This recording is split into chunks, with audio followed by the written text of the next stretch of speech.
হ্যাজেলউডের দ্বিতীয় বলে ৪ মেরে শুরু করেন এবারের আইপিএলের প্রথম রানের চাকা। আইপিএলের প্রথম ম্যাচে মুখোমুখি কলকাতা নাইট রাইডার্স বনাম রয়্যাল চ্যালেঞ্জার বেঙ্গালুরু। টসে হেরে আগে ব্যাটিং করতে নামে কলকাতা নাইট রাইডার্স। ওপেনিংয়ে নারিনের সঙ্গী ডিকক।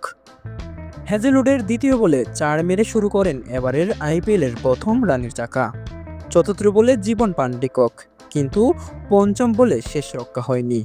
হ্যাজেলউডের ইনসুইং বলে কাট করতে গিয়ে উইকেট কিপারের হাতে ক্যাচ দিয়ে সাজ করে ফেলেন। তার ব্যাট থেকে আসে ৫ বলে ৪ রান। কলকাতা প্রথম ওভারে ১ উইকেট হারিয়ে ৪ রান তোলে। নতুন ব্যাটসম্যান হিসেবে ক্রিজে আসেন আজিঙ্কা রায়হানে। ক্রিজে এসেই দুর্দান্ত ব্যাটিং করেন রায়হানে।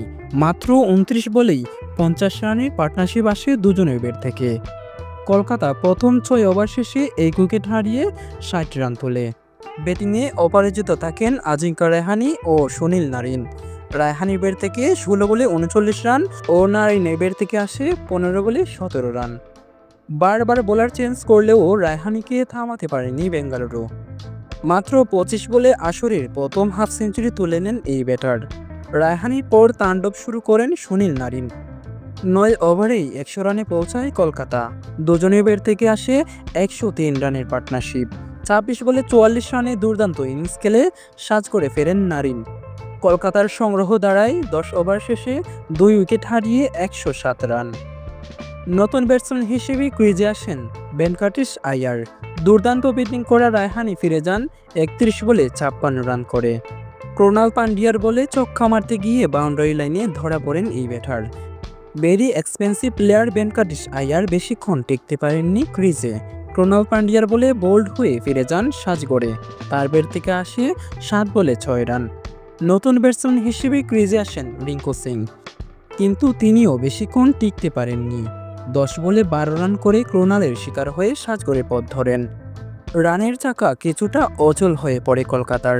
প্রথম ১০ ওভারে ২ উইকেট হারিয়ে ১০৭ রান তোলা কলকাতা পরের ৫ ওভারে ৩৮ রান তুলে ৩ উইকেট হারিয়ে। ক্রিজে আসে অ্যান্ড্রু রাসেলও টিকতে পারেননি বেশিক্ষণ। সুয়াশকে ছক্কা মারতে গিয়ে মিস করেছেন বোলিং লাইন। বল ফাঁকি দিয়ে সোজা স্টাম্পে আঘাত করে রাসেল থামেন ৩ বলে ৪ রানে। শেষের দিকে কিছুটা জোর তুলে রাঘুবংশী, কিন্তু ইনিংসটা বড় করতে পারেননি। কিপারের কাছে ক্যাচ দিয়ে ফিরেছেন। তার ব্যাট থেকে আসে ২২ বলে ৩০ রান।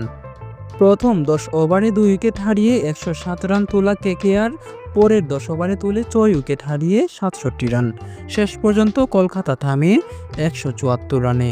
আরসিবির হয়ে দুর্দান্ত বোলিং করেন জশ হ্যাজেলউড ও ক্রোনাল পান্ডিয়া ৪ ওভারে ২৯ রান দিয়ে নেন ৩ উইকেট।